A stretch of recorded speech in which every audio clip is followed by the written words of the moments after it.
We Don't Talk About Carol is one of those books that feels less like a thriller and more like a wound being carefully reopened. It starts with Sydney Singleton, a woman grieving her grandmother when she stumbles across a photograph of a little girl who looks almost exactly like her. But it isn't her, and she isn't anyone Sydney recognizes. The mystery deepens when Sydney learns the truth. The girl is her Aunt Carol, one of 6 black girls who went missing from their North Carolina community in the 1960s. No one ever found them. No one really talked about it.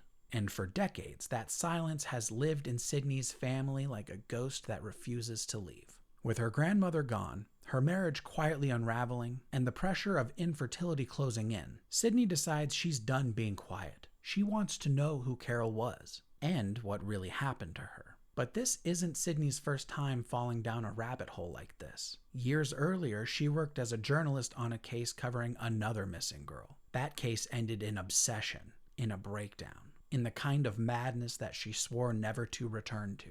As she digs deeper into her family's past, the story starts to turn in on itself, and we begin to wonder if Sydney's searching for her aunt or for herself.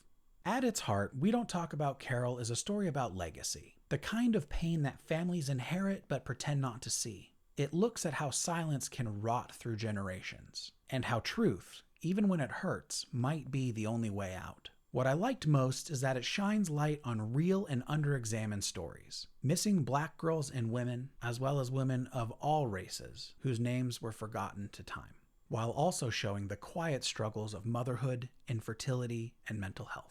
It's accessible, emotional, and layered with purpose. Now, it's not a perfect read. The writing can feel a little plain, and the dialogue leans heavily into overused therapy speak. That sort of over-articulated introspection that feels more clinical than human. There was also an overfixation on the character's affluence that didn't seem to serve the plot. And the ending, while satisfying, is a bit too signposted to really shock. But even with these flaws, it's a story that lingers. It's for readers who love unraveling secrets, who live for that quiet sense of unease, and for people who listen to true crime podcasts and wish that the narrative would finally focus on victims instead of the villains. Shout out to Crime Junkie for being really good at this. We Don't Talk About Carol is about what happens when you start asking questions that your family has spent decades trying not to answer, and how sometimes finding the truth isn't just about the past. It's about saving yourself before you disappear too.